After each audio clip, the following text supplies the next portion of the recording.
By far the most common source of light, at least in the United States, is this, a fluorescent light fixture. These light bulbs come in various shapes and sizes and have been lighting the way for decades with their fascinating design. Fluorescents are actually older than most people would think, having their invention widely credited to Peter Cooper Hewitt in 1901, although the effects of fluorescence were known long before that. Today, fluorescent lights are preferred for their relative low cost and efficiency, despite the reputation that horror movies have given them for being unreliable.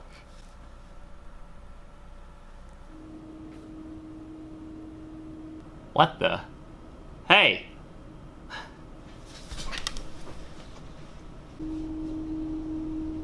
Hey, I'm trying to make a video.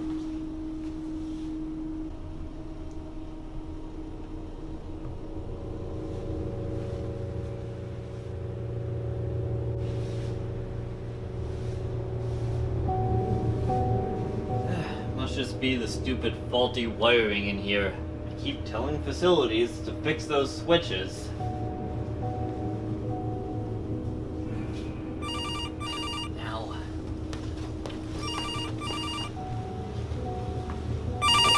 What?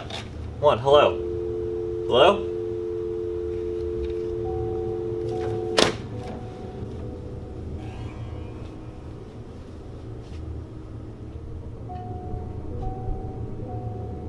Come on! It's not even Halloween yet!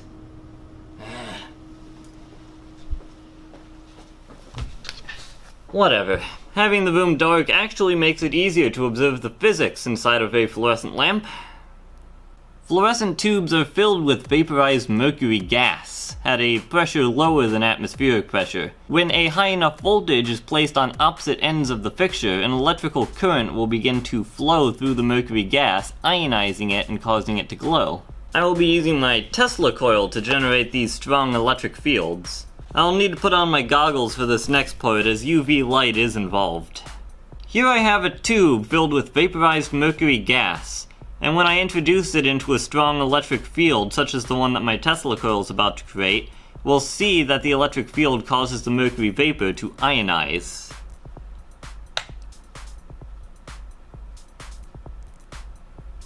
When I run this for a while, I begin to smell ozone, because the UV light being given off by this lamp is breaking apart the O2 in the atmosphere and forming some O3.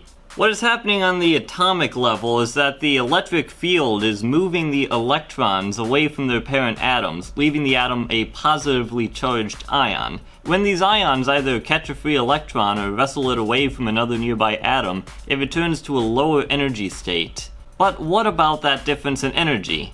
It's given off in the form of a photon of light, characteristic to the gas. Neon, for instance, is orange, and in our case, for mercury, it is ultraviolet. Ultraviolet, also known as UV, is a very high energy form of light. Not only can long-term exposure drastically increase your risk of cancer, but looking into it without protection is akin to looking at the sun, thus the goggles. UV light can be dangerous in that you don't even know that it's hurting you because it's invisible and you can't see it. So obviously we don't want to use mercury lamps as a reading light. Mercury lamps are not useful as a light source on their own, but the inside of a fluorescent lamp is coated with a phosphor. Phosphors are a unique category of luminescent chemicals because they both absorb and emit light at different wavelengths. An example of a phosphor is a fluorescent paint, which absorbs UV light and emits light in the visible range, usually an eerie, kinda spooky green. Perfect for Halloween, I suppose. The input and output is represented by a Jablonski diagram. The mercury gas emits a UV photon with a wavelength around 250 nanometers. We can calculate the energy to be Planck's constant times the frequency, which gives us the energy in joules to be about... wow. Which gives us the energy in electron volts to be about 5 electron volts. That is the light that the phosphor absorbs. After some energy is lost due to vibrational relaxation, it emits a photon of a lower energy, which can be somewhere in the visible range. A combination of phosphors are placed inside of a fluorescent light so that the UV created by the mercury will interact with the formula to create an overall white light. So now we should understand the physics that are going on inside of a fluorescent lamp.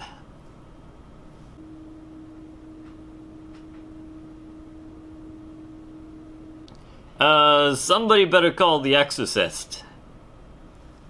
So up until this point, I've been using my Tesla coil to turn on and off the fluorescent lights, but why don't I just plug them in? Wouldn't that be simpler? I mean, after all, these have to run off of 120 volts, right? Well, no, it's not that simple. 120 volts is not enough voltage across the terminals to ionize the mercury gas. There needs to be a way to step up the voltage.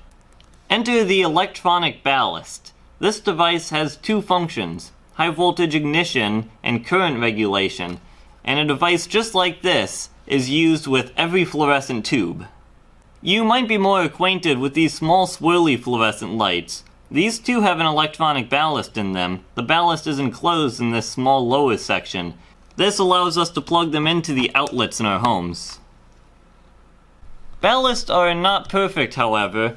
It takes the high voltage generated inside the ballast a couple of tries in order to actually turn on the light bulb, causing that infamous flickering that fluorescents are known for.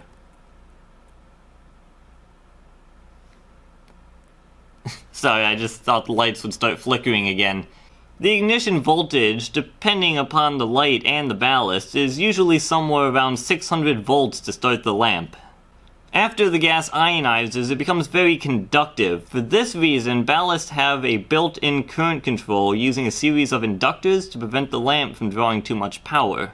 I was able to take a cover off of one of the ballasts so that you can actually get an idea of what the inside of these things looks like. The voltage enters over here, and after being filtered through some capacitors, these two inductors are used to limit the current, since inductors are resistant to the change in current. Finally, this part over here is the transformer that's used to kick up a high voltage to actually start the fluorescent lamp, and it uses these transistors here as oscillators. Finally, the wires on the opposite end are the outputs which go to the terminals of the fluorescent lamp. A schematic is actually drawn on the outside case of every ballast. And with that, I can conclude this short video on how fluorescent lights work. Unless the room feels like being possessed again. I guess this building isn't haunted after all. Well, thanks for watching, everybody.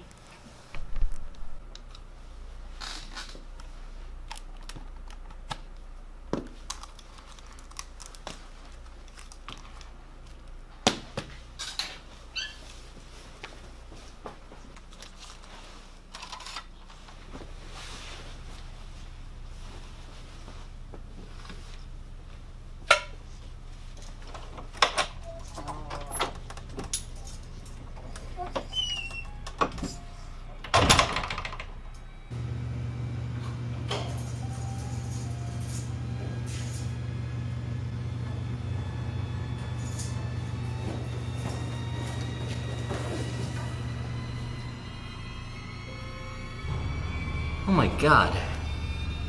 This hat is my size. Ooh, and fashionable too. Ooh, I'm keeping this.